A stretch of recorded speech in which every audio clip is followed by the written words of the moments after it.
안녕하세요. AP옥션 대표 정종환입니다. 오늘도 제가 신림역 앞에 와 있습니다. 오늘 소개할 경매 물건은 이곳 신림역에서 도보 12분, 신림선 단곡역에서 도보 8분 거리 내에 있는 다중주택입니다. 지하 1층에서 지상 4층 총 5개층으로 이루어진 건물로 2020년에 지어진 시축 건물입니다. 호실수도 무려 23개 호실을 가지고 있습니다. 2인차인만 꽉 채운다라면 월 1,100만원 이상 가져갈 수 있는 아주 우수한 물건입니다. 오늘은 제가 영상을 찍을 때 어떤 조건의 물건을 찍는지 이 부분에 대해서 간단히 설명드리겠습니다. 저희는 기본적으로 세 가지 조건을 부합을 해야 되는데, 첫 번째, 지하철 역세권으로 임차인 수요가 아주 풍부할 것. 두 번째, 호실수가 많아 충분한 임차 수익을 가져갈 수 있을 것. 세 번째, 물건의 하자, 즉 누수나 크랙이 없을 것. 이 세 가지 조건에 부합했을 때 저희들이 영상을 촬영하거든요. 지금 역대급으로 경매 물건이 많이 쏟아지고 있지만은 좋은 물건을 선별하는 과정은 정말 어렵습니다. 예를 들면 최근에 나온 다가구 주택 중 사건 번호 2024 타경 3429번 사당동 다중주택이 경매 진행 중인데, 사당역에서 도보 8분 거리 내에 있어서 위치가 매우 좋습니다. 사당역 인근의 다가구 주택은 선호도가 높아 물건을 소개하려고 했었는데 호실수가 10개 호실밖에 되지 않아서 2회차 경매에서는 도저히 수익률이 나오지 않아서 촬영을 하지 않게 되었습니다. 두 번째 물건으로는 중앙대학교 후문에 위치한 사건 번호 2024 타경 475번. 이 물건은 2018년도에 건축한 다중주택으로 엘리베이터를 갖추고 있고 총 16개 호실을 가지고 있습니다. 이 물건은 중앙대학교 인근에 있어서 중앙대 학생을 수요로 하는 충분한 임차 수요를 가지고 있을 것 같아서 추천드리려고 했었는데, 저희가 막상 사전 조사를 해보니까 이 중앙대 후문으로부터 너무 거리가 멀고 또 산길을 가야 되는 그런 어려움을 가지고 있었어요. 그래서 그 물건도 촬영 포기하게 되었습니다. 다가구 주택이 경매에 나오면 저희 현장 조사팀이 그 물건이 과연 이 세 가지 조건에 부합한지 다각도로 검토한 후에 그 물건이 마음에 들었을 때 저희가 촬영을 하거든요. 구독자 여러분들도 물건을 고를 때 위에 세 가지 조건을 충분히 검토하신 후에 현장 답사를 통해서 좋은 물건 낙찰 받으시기 바랍니다. 자, 오늘의 경매 물건 보러 한번 가보겠습니다. 저를 따라오시죠.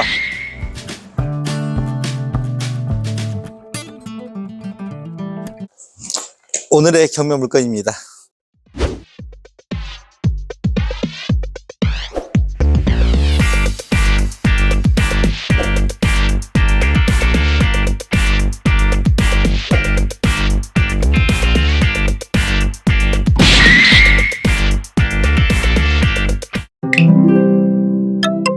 본건의 사건 기본 내역부터 살펴보겠습니다. 사건 번호는 2024 타경 103,954번입니다. 소재지는 서울시 관악구 봉천동 662-18번지입니다. 감정 가격은 24억 6천 74만 3,560원입니다. 본건은 현재 1회 유찰되어 감정가 대비 80%인 19억 6,859만 5천원에서 시작됩니다. 따라서 입찰 보증금은 최저 입찰가의 10%인 1억 9,685만 9,500원을 준비하시면 됩니다. 토지 면적 58.1평, 건물 면적 145.4평, 제시외로 0.5평이 포함되어 있습니다. 본건은 든솔 신협의 임의경매 형식으로 진행되고 있으며 입찰일은 2025년도 3월 25일 서울중앙지법에서 진행됩니다. 다음으로 등기부 등본 내역에 대해서 살펴보겠습니다. 본건의 소유권 보존 등기는 2020년 6월 22일입니다. 말소 기준권리 또한 2020년 6월 22일 SH 자산관리 대부의 근저당권입니다. 등기부 등본에는 근저당권 1건, 임차권 11건, 압류 1건, 가압류 2건, 질권 1건, 따라서 질권을 제외한 등기부상의 총 채무액은 25억 7,676,730원입니다. 본건을 낙찰받았을 때 등기부상 인수되는 법적인 권리는 없으며 모든 근저당권 등은 말소가 가능합니다. 건축물 대장에 대해서 살펴보겠습니다. 본건의 용도 지역은 제2종 일반 주거지역입니다. 지하 1층에서 지상 4층 건물로 건폐율은 59.33%, 용적률 182.3%입니다. 건물의 구성도는 지하 사무소, 1층 사무소, 2층에서 4층은 다중주택, 그리고 옥탑으로 구성되어 있습니다. 본건은 일반 건축물에 등재되어 있지 않는 물건입니다. 다만 지하 1층과 1층은 공부상 사무소이나 현황은 주거용으로 무단 용도 변경되어 사용 중에 있습니다. 그리고 특이한 점 하나는 본건은 현재 주차장이 면제 대상으로 없는 상태입니다. 주차장법 시행령 제8조에 의해 주변의 토지 이용 상황으로 인해 제6조, 제7조에 따른 부설 주차장의 설치가 곤란하다고 인정되는 경우 설치 의무 면제 신청서와 함께 비용을 납부하시면 주차장이 면제가 됩니다. 본건은 토지 이용 상황으로 인해 주차장을 설치할 수 없는 상황으로 주차장 면제를 받은 물건입니다. 그리고 엘리베이터는 없습니다. 층별 구성들을 살펴보겠습니다. 지층 다중주택 33.91평 원룸 5가구, 1층 다중주택 33.91평 원룸 4가구, 2층 다중주택 26.17평 원룸 5가구, 3층 다중주택 26.17평 원룸 5가구, 4층 다중주택 16.9평 원룸 3가구, 그리고 옥탑은 다중주택 8.3평 원룸 1가구로 구성되어 있어 총 23개 호실로 구성되어 있습니다. 매각 물건 명세서에 대해서 살펴보겠습니다. 본건의 말소 기준 권리는 2020년 6월 22일 SH 자산관리 대부의 근저당권입니다. 원래 채권은 든솔 신협의 근저당권인데 SH 자산관리 대부에서 채권을 매입하여 경매를 진행하고 있습니다. 말소 기준 권리보다 빠른 대항력 있는 선순위 임차인은 존재하지 않습니다. 따라서 낙찰자가 인수하는 임차인의 보증금은 전혀 없습니다. 본건의 호실은 총 23개 호실인데 19명의 임차인이 전입신고되어 있습니다. 그리고 그중 권리신고 및 배당 신청을 완료한 임차인은 총 11가구입니다. 그런데 미상의 임차인이 8가구 존재합니다. 미상의 임차인이 존재하는 이유는 첫 번째, 보증금이 적은 상태에서 월세를 내지 않아 배당받을 금액이 없는 경우, 두 번째, 경매가 진행 중인 상황을 파악하지 못한 임차인, 세 번째, 전입신고만 되어 있고 이미 이사를 해서 공실인 경우, 세 가지 경우가 있습니다. 본건에는 미상의 임차인이 많아서 왜 그럴까 의구심을 가지고 제가 미리 사전 답사를 왔었어요. 마침 여기에 살고 계신 분을 만날 수 있었는데 보증금 100만원에 월 50만원을 내는 분이었어요. 그분의 경우 월세를 납부하지 않는다라면 돌려받을 보증금이 없기 때문에 권리신고 및 배당 신청을 하지 않았다는 이야기를 하고 있었습니다. 따라서 저희가 이 물건을 파악할 때 첫 번째 이유, 보증금이 적은 상태에서 월세를 내지 않아 배당받을 금액이 없는 경우에 많은 세대가 해당될 걸로 추정이 됩니다. 이처럼 미상의 임차인이 많은 경우 임차인의 연락처를 파악할 수가 없기 때문에 용도하는데 약간의 애로점이 있을 수 있습니다. 이 부분 참조하시기 바랍니다.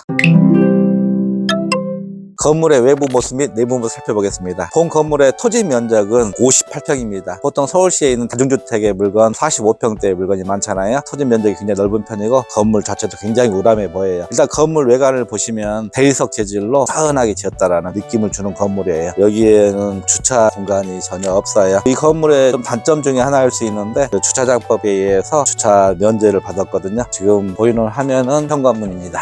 현관문은 좀 평이한 편이고요. 현관문 좌측에 우편함이 보이고 있습니다. 지금 건물 관리가 안 돼서 우편함들이 좀 지저분하게 바닥에 쓰여 있는 걸 볼 수가 있습니다. 이 건물 한번 상층부 한번 보겠습니다. 태양광 설비가 눈에 보이고 있습니다. 저희가 옥상 올라가면 태양광 설비 어떻게 되는지 확인 한번 해보겠습니다. 본 건물 우측 한번 보겠습니다. 자전거 하나가 세워져 있고 지하 1층에 창문이 외부에 보이고 있는데 주변에 바로 담이 있기 때문에 햇빛은 들어오지 않을 것 같습니다. 건물 좌측을 통해서 후면부도 한번 바라보겠습니다. 측면에 들어가는 입구가 좀 좁은 편이고 끝부분에 전기 계량기가 보이고 있는데 여기는 총 23개 호실이에요. 근데 좀 단전된 세대가 보이고 있는데 405호, 602호, 302호 그다음에 105호, 103호, 104호 그래서 총 6개 호실이 전기 계량기가 단전되어 있고 철거 세대가 하나 보이긴 해요. 301호가 전기 계량기 철거되어 있습니다. 따라서 총 7개 호실이 전기가 단전된 걸로 파악이 됩니다. 지금 보이는 화면은 건물 좌측 좀 후면부처럼 보이는데 여기는 실외기가 설치가 되어 있고 지하 1층에 창문들이 다 설치가 되어 있는 걸 볼 수가 있네요. 이 좌측 이쪽은 동간거리도 넓기 때문에 지하층에 환기라든가 큰 문제는 없어 보입니다. 보고 계시는 화면은 건물 후면부 화면인데요. 동간거리는 굉장히 좁게 되어 있고 각 호수별로 가림막이 다 설치가 되어 있습니다. 건물 외관이 대리석 자재로 되어 있는데 파손됐을 때 예비로 쓸 수 있는 부자재가 여기에 적치가 되어 있습니다. 건물 외벽에 어떤 자재로 썼는지 확인하고 있는데 건물 측면부라든가 다른 부위를 대리석으로 마감 처리가 되어 있는 반면 전면부 쪽은 드라이비트로 외장지를 쓰고 있습니다. 건물 내부 한번 들어가 보겠습니다. 건물 들어오자마자 보이는 것은 1층은 반계단 위에 되어 있고요. 따라서 지하 1층의 층고가 좀 높다라고 판단하시면 될 것 같습니다. 좌측면에 CCTV가 동작되고 있는데 특별한 이상 없이 잘 동작되고 있습니다. 1층 한번 올라가 보겠습니다. 보통 우리가 타일로 구성을 하는데 여기는 대리석으로 내부를 마감 처리했습니다. 그래서 건물 자체는 굉장히 견고하게 지어졌습니다. 여기는 1층입니다. 호수 표시는 2층으로 표시가 되어 있는데 201호에서 204호까지 총 4개 호실로 구성되어 있습니다. 각각의 전용 면적을 한번 살펴보겠습니다. 1호 라인 11.6평, 2호 라인 5.3평, 3호 라인 6평, 4호 라인 5.5평으로 구성되어 있습니다. 여기 1층은 다 5평대로 구성이 되어 있잖아요. 그런데 201호 여기는 지금 1.5룸 구조로 되어 있는 것 같습니다. 전용 면적만 무려 11.6평이거든요. 현관문도 다른 세대와 좀 색다르게 디자인된 현관문을 가지고 있습니다. 지금 여기에 임차인들의 택배 물건들이 좀 쌓여 있어요. 그래서 201호도 지금 거주하고 있는 것 같고 202호도 거주 중인 것 같은데 다만 전기요금 미납으로 인해서 단전 예고장이 붙여져 있습니다. 그리고 201호 옆에 보일러실이 설치가 되어 있는데 한번 공급지 않는 세대 있는지 확인해 보겠습니다. 지금 보일러실에 보일러 4대가 설치가 되어 있는데 공급지 않는 세대는 없습니다. 2층 한번 올라가 보겠습니다. 계단 폭은 그렇게 넓지는 않은 것 같습니다. 그다음에 계단 참에 중간에 이중창이 설치가 되어 있습니다. 또 중간에 창문이 설치가 되어 있어서 외부에 자연 채광이 들어올 수 있는 구조로 되어 있어요. 여기는 2층입니다. 1층은 벽면이 베이스로 설치가 되어 있는데 2층부터 지금 타일로 좀 설치가 되어 있는 걸 확인할 수가 있습니다. 2층의 경우 호수는 3층으로 표시가 되어 있는데 301호에서 305호까지 총 5개 호실로 구성되어 있습니다. 각각의 전용 면적을 살펴보면 1호 라인 5.7평, 2호 라인 5.3평, 3호 라인 5.3평, 4호 라인 5.9평, 5호 라인 5.5평 다 5평대로 구성이 되어 있습니다. 1호 라인 옆에 보일러실이 설치가 되어 있는데 혹시 공급지 안내 되어 있는지 확인해 보겠습니다. 이층 보일러실에 5대가 설치가 되어 있고 지금 301호에 도시가스가 공급 제한되어 있습니다. 301호에 우편물 도착 안내서가 여러 장이 붙어 있어요. 여기에는 장비가 거주하지 않는 걸로 일단 판단이 됩니다. 마찬가지로 302호에도 전기 공급 제한을 하겠다라는 그런 안내문이 붙여져 있고요. 303호와 304호는 앞에 어떤 택배물도 없고 우편물 도착 안내문도 없네요. 3층 한번 올라가 보겠습니다. 계단 참에 혹시 먼지들이 많이 쌓였나 보는데 청소를 가볍게 했는지 먼지가 크게 많이 있지는 않습니다. 계단도 다 대리석으로 마감재 처리되어 있고 타일로 구성되어 있습니다. 나름대로 밝은 색의 타일이기 때문에 깔끔한 이미지를 연출하고 있습니다. 여기는 3층입니다. 표실은 4층으로 표시가 되어 있는데 401호에서 405호까지 총 5개 호실 가지고 있어요. 2층과 3층은 각 라인별로 동일한 전용 면적을 가지고 있습니다. 3층의 보일러실 한번 확인해 보겠습니다. 지금 3층 보일러실을 보고 있는데 공급 제한된 세대는 없습니다. 이 건물은 보통 다 전용 면적이 5평대로 이루어져 있잖아요. 보통 신림역에 있는 다중주택들 보면 4평대의 전용 면적 가진 원룸들이 굉장히 많은데 여기는 5평대로 구성되어 있기 때문에 임차인들 생활하는데 큰 문제는 없을 것 같습니다. 다음 4층 한번 올라가 보겠습니다. 여기는 4층입니다. 4층은 5층으로 표시가 되어 있는데 501호에서 503호까지 총 3개 호실을 가지고 있습니다. 각각의 전용 면적은 1호 라인 5평, 2호 라인 4.3평, 3호 라인 4.3평 이렇게 구성이 되어 있거든요. 1호가 지금 하나 보이고 있어요. 여기 제가 볼 때는 계단 참일 것 같고요. 그 위에 다락에 아마 별도의 원룸 구조를 가지고 있을 것 같은데 일단 저희가 전용 면적을 살펴보니까 5.5평으로 판단이 되거든요. 옥상을 좀 보고 싶었는데 저희가 확인할 게 없네요. 밖에 나가서 다른 건물에서 한번 이 옥상 살펴보도록 하겠습니다. 4층에 3세대가 있는데 보일러실이 보이지가 않네요. 어느 부분이 설치되어 있는지 좀 찾기 어렵습니다. 제가 쭉 1층에서 4층까지 둘러봤는데 건물 내부 자재가 굉장히 좋은 자재로 써 있어요. 1층은 대리석으로 되어 있고 2층에서 4층까지는 전부 다 타일로 구성되어 있는데 전혀 파손된 데가 없이 깔끔한 상태입니다. 그리고 계단 참에도 특별하게 파손난 데 없고 전혀 누수 흔적도 일단 발견이 되지 않습니다. 안녕하세요. 혹시 뭐 좀 여쭤봐도 돼요? 옥상을 올라갈 길이 없어 보이는데 여기 601호에 사람이 거주하고 있나요? 집주인식으로 알고 있는데 여기 지금 빌트인 되어 있는 게 뭐가 있나요? 세탁기나 옷장 이런 것들, 인덕션 집마다 좀 다를 수도 있어서 여기에는 이상하게 전입신고만 되어 있는데 배당 신청을 안 한 분이 많아요. 아마 월세를 하시는 분들일 거예요. 보증금이 많이 안 돼서 월세로 그냥 띄우고 가시는 분들이 아마 그런 분이 많아 보여요? 한 10명 정도 월세였던 것 같아서. 여기가 신림역에서 도보 12분 정도 걸리던데 걸어서 왔다 갔다 하기에는 괜찮나요? 저는 딱히 힘들거나 그런 건 없었고 위치상으로는 좀 좋았던 것 같아요. 그 다음에 여기 생활할 때 좀 장점 같은 게 있어요? 조용한 것도 있는 거. 여기 이렇게 두 군데가 있다 보니까 그렇죠. 그 당곡역. 교통 쪽으로는 확실히 저는 좋은 것 같은. 살면서 불편한 점 같은 거 혹시 있었어요? 바로 생각나는 건 좀 없는 거.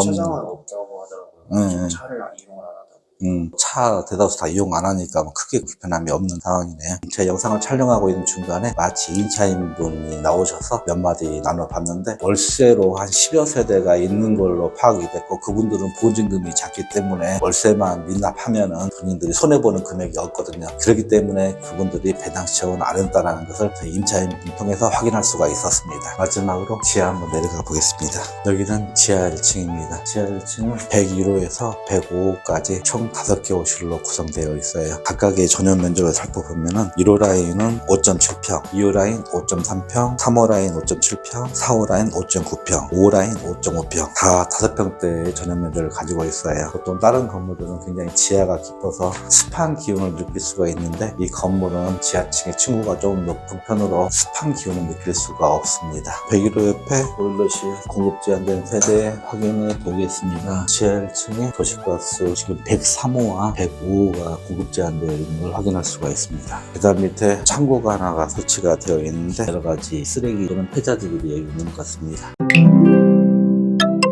저희가 옥상을 올라갈 수가 없어서 다른 건물을 통해서 저희가 옥상 모습 살펴보았습니다. 옥상에는 태양광 설비가 설치가 되어 있고 설치를 또 보호하기 위해서 차량막 시설이 다 되어 있는 걸 확인할 수가 있습니다. 4개의 도시가스 계량기가 설치되어 있는 걸 확인할 수가 있었습니다. 그리고 별도의 보일러실이 하나는 계단참에 존재하고 있고 또 다른 하나는 옥상에 존재하는 걸로 확인이 되고 있습니다. 제가 지금까지 건물 외부 모습, 내부 모습 다 살펴봤는데 어떻게 마음에 드셨나요? 이 물건이 가지고 있는 장점과 단점에 대해서 한번 고민해 보겠습니다. 첫 번째 장점, 이 물건은 더블 역세권에 위치하고 있습니다. 지하철 2호선 신림역으로부터 도보 12분 거리, 신림선 경전철이죠. 단곡역으로부터 도보 8분 거리 내어 있습니다. 직장인들이 신림역과 단곡역을 통해서 원활히 출퇴근할 수가 있기 때문에 지리적인 부분이 장점이 될 것 같고요. 두 번째 장점, 건물을 굉장히 잘 지었습니다. 이 건물은 2020년 산인데 이제 5년 차로 접어들고 있는데 건물 외부 모습은 다 대리석으로 설치가 되어 있고 내부 또한 대리석과 타일로 다 구성이 되어 있는데 파손된 데 없이 깔끔한 상태로 유지 관리가 되고 있거든요. 그리고 세 번째 장점, 본 물건은 전용 면적 5평대의 원룸 22개 호실과 1.5룸 1개 호실을 가지고 있어요. 그래서 안에 임차인들이 충분 여유 있는 생활 공간을 가지고 있다는 게 장점으로 꼽을 수 있을 것 같습니다. 이 물건이 가지고 있는 단점에 대해서 한번 고민해 보겠습니다. 첫 번째 장점, 이 물건의 위치입니다. 굉장히 막다른 곳에 위치하고 있어서 향후에 엑시트 할 때 조금 문제가 있지 않냐라는 그런 생각이 좀 들어요. 두 번째 단점으로 이 건물 내는 주차장 공간이 하나도 없어요. 그렇지만 대다수 임차인들이 충분히 지하철까지 걸어서 출퇴근할 수가 있기 때문에 그 부분 참고하시기 바랍니다. 이 물건은 두 가지 단점을 가지고 있지만은 내부 모습이라든가 건물 전용 면적, 임차인들이 선호할 만한 건물 외관을 가지고 있어요. 그렇기 때문에 임대차 맞추는 데는 전혀 문제가 없을 것 같습니다. 마지막으로 수익률 한번 고민해 보겠습니다. 본 건물은 총 23개 호실을 가지고 있는데 5평대 원룸 22개 호실과 1.5룸 11평 1개 호실을 가지고 있습니다. 원룸의 경우 보증금 500이나 1000만 원에 월세는 대략 한 50만 원대를 받을 수가 있을 것 같고요. 1.5룸의 경우 1000에 한 65에서 70 정도를 받을 수 있을 것 같습니다. 따라서 이 건물을 공실 없이 꽉 채운다라면 월 1100만 원 이상 가져갈 수 있을 걸로 예측이 됩니다. 저희 AP옥션은 부동산 경매 컨설팅 전문 기업입니다. 평소에 시간이 없어 경매 공부를 할 수 없는 분, 경매가 어려워 왠지 경매로 투자하기가 망설여지시는 분, 믿고 신뢰할 만한 컨설팅 업계를 찾고 계시는 분, 저희 AP옥션에 전화 주시면 언제든지 좋은 물건, 좋은 가격에 낙찰받을 수 있도록 최선의 노력을 다하겠습니다. 본 영상이 마음에 드시면 구독과 좋아요 꼭 눌러주세요. 감사합니다.